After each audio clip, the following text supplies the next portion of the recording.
Myofascial pain syndrome is one of the leading causes of musculoskeletal pain worldwide. The syndrome is marked by intense pain, weakness, and reduction in range of motion in skeletal muscles. It can affect anyone from the 9-to-5 desk job worker to professional athletes to your grandmother. The cause of myofascial pain lies in myofascial tissues, a type of thin, strong, fibrous connective tissue that extends through the whole body, providing support and protection for our muscles and bones. Healthy myofascial tissue is soft and relaxed, but trauma and inflammation to these tissues can cause them to become tight and rigid. Knots or adhesions may develop in what is known as myofascial trigger points. A myofascial trigger point is a hyper-irritable and painful spot in a taut band of skeletal muscle fibers. But how do these trigger points occur? In normal muscle contraction, an action potential travels down the central nervous system along the motor neurons towards the gastrocnemius or calf muscle. This signal travels down the motor neuron through the sodium-potassium ligand-gated pumps. Once it reaches the motor end blade, the energy signal opens up the calcium channels, allowing them to diffuse into the neuron ending. The calcium ions then cause the synaptic vesicles, which are present in the nerve ending, to release acetylcholine via exocytosis. The acetylcholine molecules diffuse across the synaptic cleft, which is the area between the motor neuron and the muscle cell, to the acetylcholine receptors on the sarcolemma itself. Once the acetylcholine ligands bind to the receptors, the action potential restarts down the sarcolemma. This is because the acetylcholine opens up the sodium-potassium channels again on the muscle tissue, and the new action potential travels down to the T-tubules. This action potential causes more calcium ions to diffuse into the sarcomeres, allowing the ions to bind to troponin. The calcium ions cause a conformational change in troponin and cause the tropomyosin to rotate, exposing the actin binding site. Cross bridges then form as the activated myosin head binds to the actin binding site. ATP binds to the myosin head and hydrolyzes into ADP, an inorganic phosphate. This places the myosin head in the ready position. This ADP is then released, causing the myosin head to pivot, sliding the myofilament towards the center of the sarcomere. This is also the cause of the contraction of the sarcomere. Then ATP binds to the myosin head, the cross bridge weakens, and the head releases, ending muscle contraction. Muscle contraction ceases when acetylcholine is removed from the synaptic cleft. This occurs in two ways. Acetylcholine is broken down by acetylcholinesterase, or it diffuses out by itself. The myofascial trigger points occur when the acetylcholine remains bound to the acetylcholine receptors in the synaptic cleft. This can occur upon injury or overuse of the given muscle, and hypercontraction of the sarcomeres in the muscle fiber ensue. It has been hypothesized that the hypercontraction of the sarcomeres is due to the acetylcholine that remains in the synaptic cleft. This creates the stiff muscle fibers, or taut band, and the nodules that are noticeable to the patient. These nodules are commonly referred to as knots. A positive feedback loop follows, which can worsen the patient's condition. Since the sarcomeres are constantly taut, local hypoxia and ischemia occur, which means there will be less oxygen and blood flow to them that will reach the muscle fiber.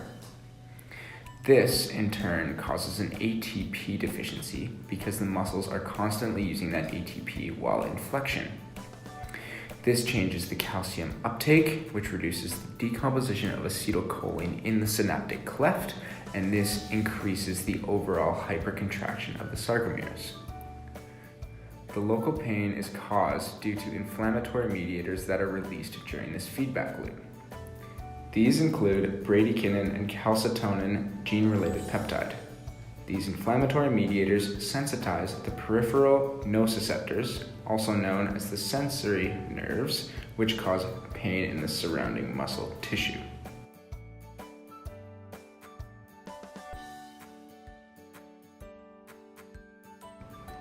Meet Elsa. Hi. As a healthy 21-year-old, Elsa leads an active lifestyle as a skier and also enjoys skateboarding, yoga, and learning about anatomy and physiology at university.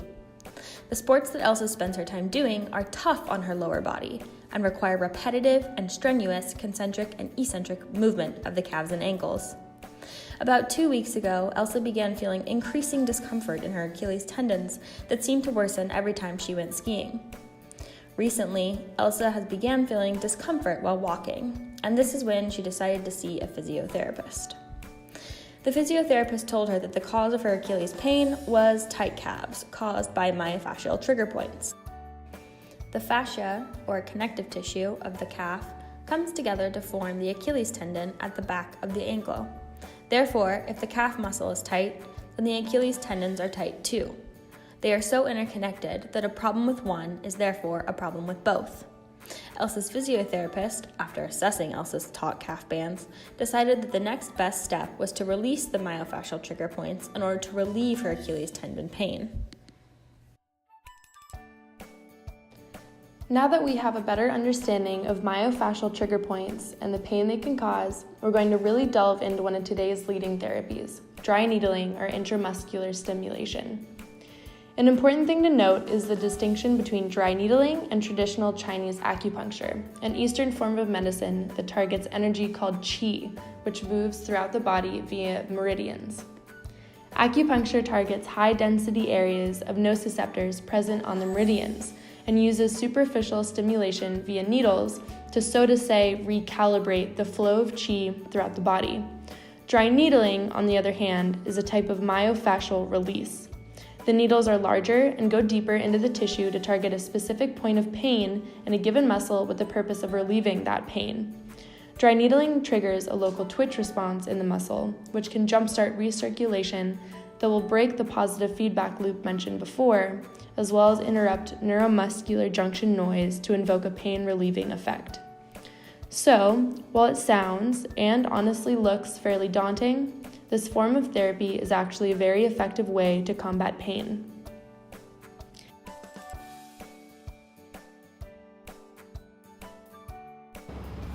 Hi again, it's Elsa here.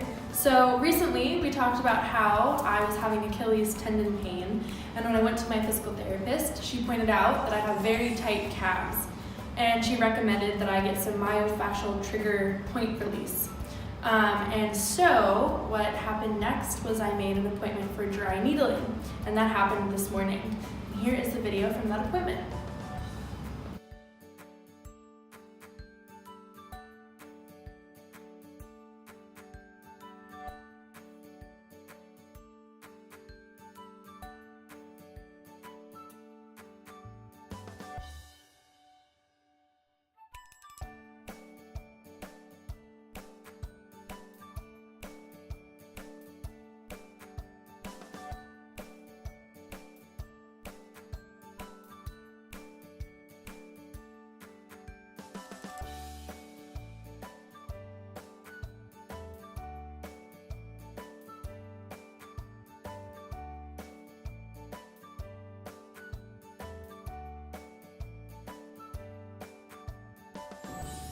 So, the exact mechanism of action of dry needling is still being fleshed out by physiologists, but there's some pretty good existing hypotheses as to why this method of therapy works so well for pain relief.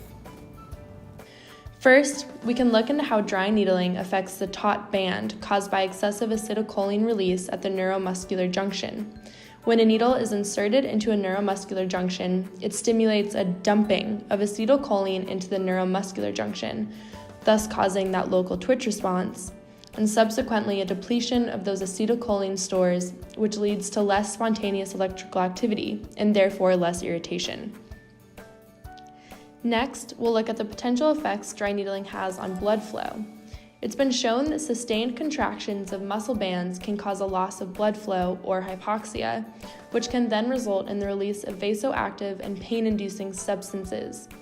Upon stimulation by needling, calcitonin gene-related peptide and substance P, which are effective vasodilators and aid in the transmission of pain receptors, are released and allow for more blood flow to the tissue. Another important component of dry needling is its effects on peripheral sensitization, which is an increased sensitivity to an afferent or non-local nerve stimuli. Basically, studies have shown that there's a higher concentration of the calcitonin gene-related peptide and substance P near myofascial trigger points than there is near regular tissue. After a local twitch response caused by intramuscular stimulation or dry needling, these peptide levels were lowered, resulting in pain relief. Finally, one of the last main theories on why dry needling works so well for pain relief is that when a needle is inserted and causes that local twitch response, the central nervous system gathers proprioceptive input that localizes the myofascial trigger point and creates a so-called gate blocking effect that controls the amount of information being sent from nociceptors or pain receptors in the fascia to the central nervous system. There are many identified causes of myofascial pain syndrome, yet there are surprisingly few treatment options. And we have discussed dry needling as one of those treatment options that is seemed to work the best. Though scientists are not completely certain of the mechanisms behind why dry needling works, there are several hypotheses behind its effectiveness, many of which were discussed in this informational video. Further research definitely needs to be done to gain a complete understanding of both myofascial pain syndrome and its viable treatment options and their mechanisms, but we have a pretty good understanding of what exists today, and we're looking forward to researching it more in the future.